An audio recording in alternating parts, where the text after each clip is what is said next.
Hello, Chris. Hi. So our friend of the podcast who's helping us out for this episode of Newscast has his own theme tune for when he comes on. But we invented this when you were away, so I'm not sure you know who it is. No, I don't. Name that tune. Here we go.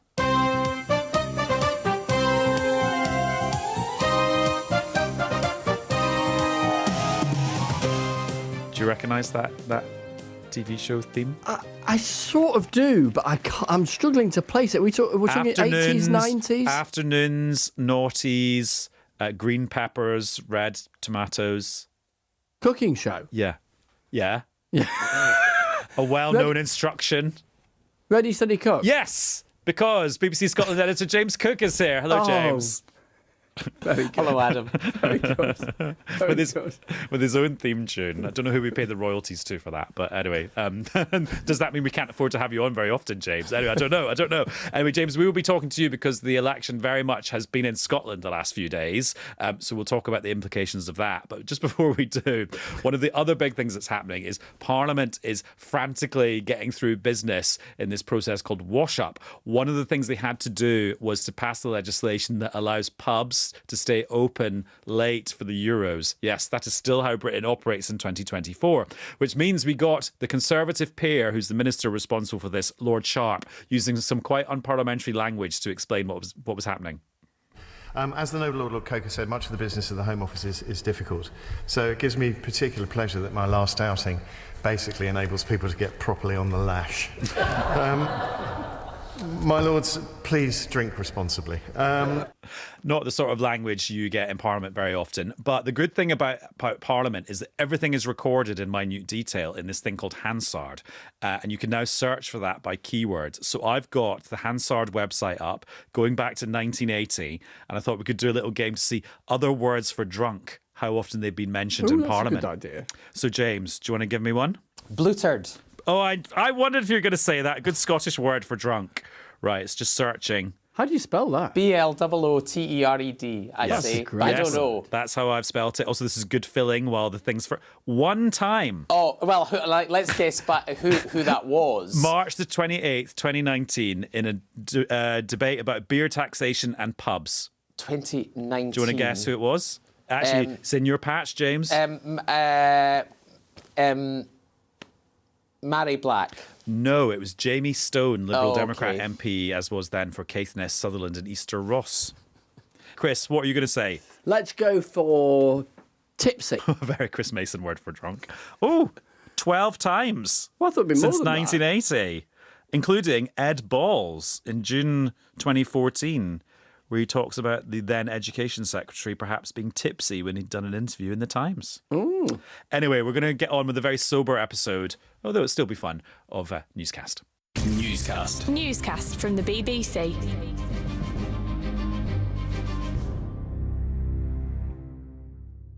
Hello, it's Adam in the studio. And it's Chris at Westminster. And it's James in Glasgow. And I love we've got full sartorial lineup here. James, you've gone tie, no jacket. Chris, you've gone jacket, no tie. I've gone for neither jacket nor tie. That's the sort of impartiality you'll get in our election coverage.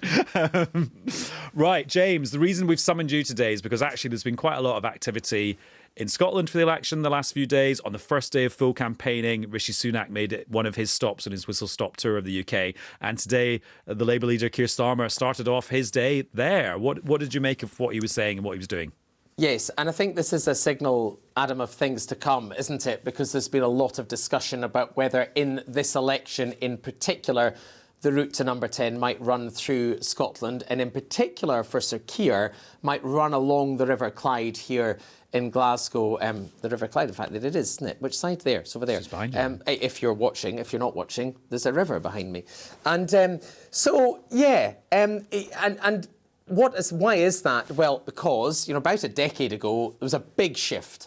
A big shift in support from Labour to the SNP. Labour, for decades and decades, would send dozens of MPs from Scotland to Westminster at every election. In the 2019 general election, how many MPs did they return from Scotland?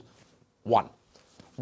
So Keir Starmer hopes to change that, and there's some signs that he's right to be hopeful if you look at the polls, which suggest that some of that SNP support has been fading away and some of the Labour support has been building back up. So that's why he's here, to try to capitalise on that, and in particular to try to win seats here in Glasgow. Rishi Sunak, well, the Conservatives have 6 seats in Scotland at present, and I should say that some of them are not exactly the same as they were last time because there have been boundary changes.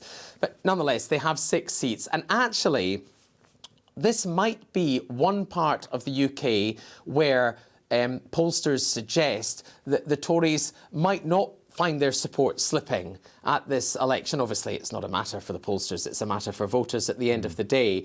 But particularly in the northeast of Scotland and then down in the south of Scotland, where those Conservative seats are in this country, the Tories are pretty hopeful that they might hang on to them. They may be even hopeful that they'll add a seat. And why is that, James? Why do you think there's that different dynamic in Scotland than perhaps the polls might suggest elsewhere in the UK? I think there's 2 reasons. One, the union, the fact that the constitution in some of those areas particularly is still in play, particularly down on the border with England.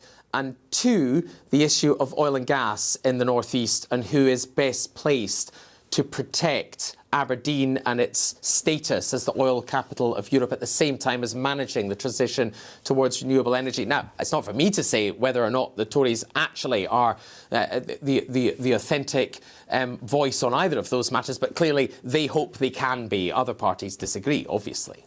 James, it's so interesting that point about oil and gas workers, because one of Labour's big pledges is about green energy and decarbonising the energy sector by 2030. In other words, taking the fossil fuels out of our electricity generation from our power stations. The Conservatives attack that as an unrealistic goal that might cost a lot of taxpayers' money to get there. That, at least that's what the Tory attack is, kind of UK-wide. But in Scotland specifically, they say that's a Labour threat to jobs in places like Aberdeen, where people work in the oil and gas industry in their droves. Yes, and then there's an argument about the SNP's policy, and the SNP also, Adam, treading a really fine line. I mean, oil, in some ways, was the fuel that drove the rise in Scottish nationalism way back in the 60s and into the 70s. This idea that, in the famous campaign phrase of the SNP, it's Scotland's oil, and that if Scotland had control over those resources, it could have been, as the SNP will tell you, until they're blue in the face. It could have been like Norway, you know, if Scotland had had control and had built up its own oil reserve. It didn't. So, it, didn't. So whether or not they're right doesn't matter anymore. But the issue still resonates, and the SNP are still pulled in both directions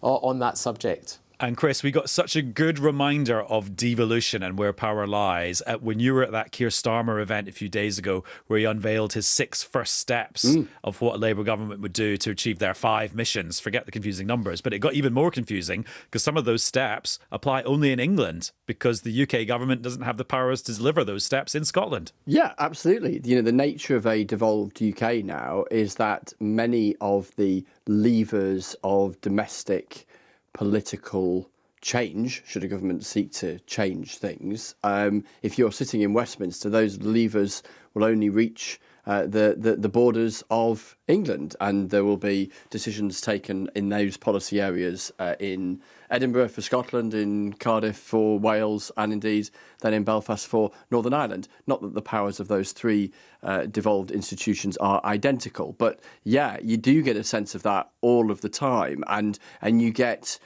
curious uses of words like country, nation, and state, which all have particular definitions, but which are used often interchangeably as if they all mean the same thing by politicians on occasion.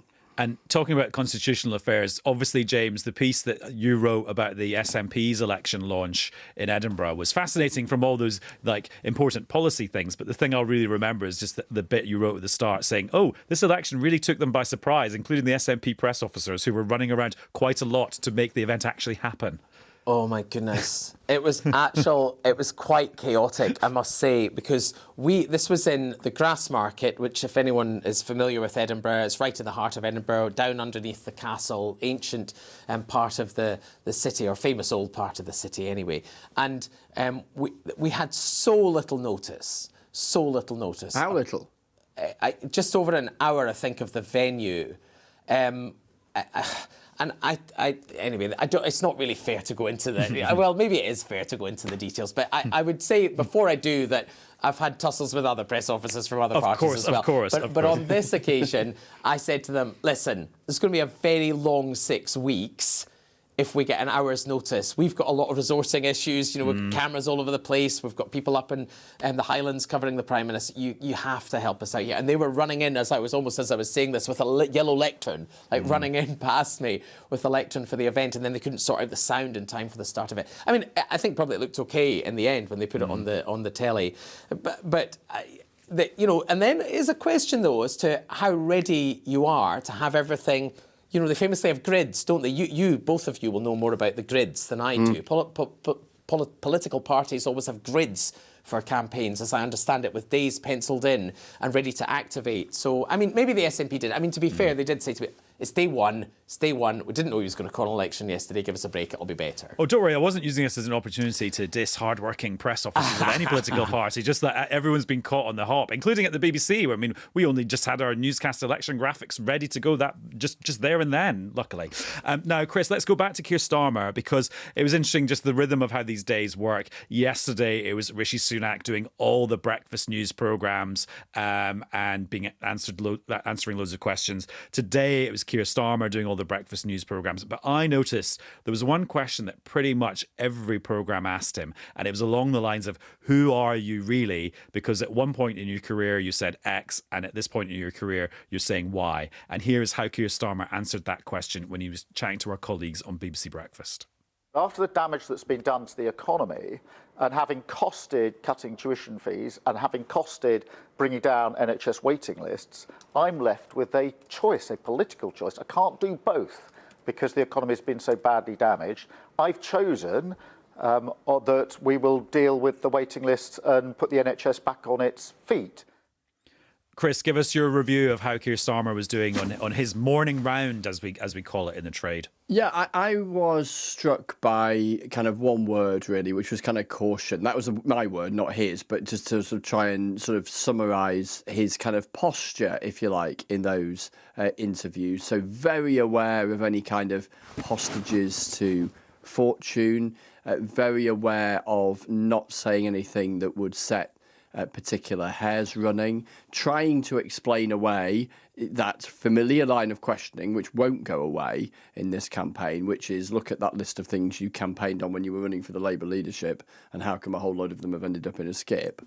And therefore, why can we trust that what you're promising now is something that you will deliver? That's the kind of rough formulation of the sentence of those kind of questions. And I've asked those questions myself, as have plenty of others. And, his argument is about how things have changed since then. Circumstances have changed. He was also talking to a different electorate then, wasn't he? Because he was talking to Labour Party members rather than the wider country. But he has to find an answer to that question that is sufficiently convincing to a sufficient number of people that is not something that they are put off from. The other thing he's got to do, I think we were talking about this on Newscast, was it yesterday or the day before? I'm losing track. But how do you do the whole change thing, which is the word that you see on every red placard and every lectern and on the battle bus soon and all the rest of it? How do you do the change thing that sounds like it is something worth changing to from the perspective of a voter, whilst at the same time being sufficiently reassuring to recent Conservative voters in particular that voting Labour isn't in any kind of way frightening? So, and that can sometimes be about narrowing what people might perceive could be the change that might come. So that's a tricky kind of balancing act. I think the way he's trying to square that is talking about trying to be this kind of personification of the end of what he describes as the chaos of the last few years, assuming that there is a relatively small contingent of people who are sort of pro-chaos, however you kind of describe that. So that's, I think, kind of where he finds himself. I was intrigued in his interview, Adam, on the Today programme, where he was asked by Michelle Hussein if he would be inclined to follow some of the European leaders who have said that their countries would recognise the state of Palestine. And he began an argument that sounded like the answer was yes. What he was saying very carefully was the logical conclusion of advocating a so-called two-state solution that plenty of countries have advocated for many, many years is that you would get to the point that there would be a Palestinian state, because that would be the other state alongside Israel. But he was very careful to say you'd have to seek an international consensus. It'd have to be a safe and secure Israel. It would, in other words, take rather a long time. And I defer to Jeremy Bowen to commentate on the Middle East, but finding an international consensus upon it, I suspect, would be rather difficult and take a long time. And therefore, getting there, even though the answer sounded like a yes, would probably, in the short term at least, amount to a no. And I'm so sorry, I'm going to have to cough. James is having an on-air coughing moment. Get that man a glass of water. I'm so sorry. Don't worry. It's like, this is behind the scenes. I love it. This is how the sausage is made on Newscast. Chris, it's interesting you mentioned his interview on the Today programme with Michelle Hussein. I thought maybe that was Keir Starmer being slightly too thoughtful and honest for an election campaign, because he was trying to answer her questions, which led him down some sort of non-campaign talking point kind of cul-de-sacs. And I was quite surprised, because I thought normally at this point in an election campaign, it's listen to the question, answer the question you want, and answer it by talking about one of your key campaign pledges. I thought he was being a little bit too thoughtful, which obviously is what we want our politicians to be. But it was maybe his message discipline will potentially be a little bit tougher as the campaign progresses. I suppose it's an intriguing observation, that, isn't it? But then equally, if you go back to your earlier question or thought when you were sort of summarising the line of questioning from plenty of interviewers this morning, alongside the kind of policies dropped stuff, is also the what are you all about stuff. And the challenge for any leader of the opposition going into a general election is people tend to know much less about you than they know about the other person, because a prime minister is more prominent than the leader of the opposition. So you have to use the campaign as a canvas on which to paint an image of yourself. And probably that means that on occasion, you have to do that thing where you are willing to sort of show an element of your workings in public and how you work through an argument. And I think he would make the case, not spoken to his team in particular about that particular conversation around the Middle East, but that's the kind of thing from his past as a lawyer and all the rest of it he would want to do, which is to set out the logic of an argument and do that in quite a sort of long form kind of way. And there'll be plenty more interviews with all the party leaders to look forward to, including some particularly in-depth ones in prime time, I hope. James, what was the point you wanted to make about Keir Starmer? Sorry, just in terms of the caution thing, there were a couple of things that struck me, and one is about policy, and the other one was the sort of behind-the-scenes sort of newscasters, behind-the-scenes peek. Yeah. So the first one is that in terms of policy, you know, caution is obviously, you can understand why Sir Keir Starmer thinks caution is sensible, but that caution lands differently, arguably, in different parts of the UK. So if you're looking at Scotland, where he is, you might argue, trying to win back a lot of more left-wing voters who'd moved to the SNP a decade ago, and he's saying things like, we're going to stick to the Tory spending plans for the public services. We're going to bring down immigration like, he doesn't say like the Conservatives, but like the Conservatives. And we are going to continue some of the controversial welfare policies of the Conservative government of Rishi Sunak. Then you get to the point where caution might begin to be a bit damaging for you and allow, I put this question to him today, allow his opponents to suggest that he's actually, and you know, it's a phrase that they've used, a Tory in disguise. That's the one thing. The behind-the-scenes thing about caution, I think, is interesting. The morning round, as you were saying, of interviews that you talk about, he did them from this building, from the BBC Scotland headquarters here. He did, I think, 6, and all of them were with programmes in England. Good Morning Scotland on Radio Scotland wanted to get into a load of the detail of Scottish issues, you know, at length with him. And he said, his team said, no. Interestingly, when he was on the Today programme, the presenters of Good Morning Scotland could see him through the glass. Right. So they were quite annoyed. You can imagine they were not delighted because they'd been desperately trying to get so he him wouldn't go on good. He didn't go on Good Morning Scotland.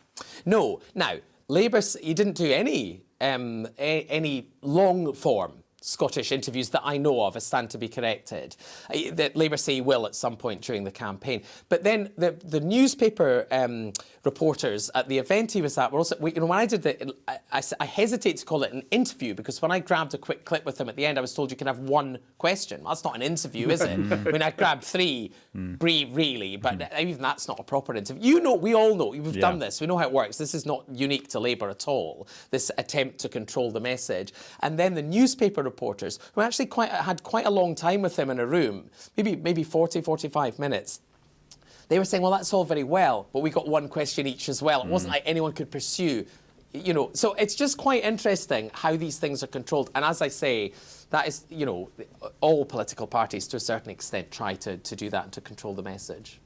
And that was James Cook on Newscast. And a reminder, the Newscast team will be here every day during the election campaign. You can catch up if you miss an episode on BBC Sounds or watch on the BBC iPlayer.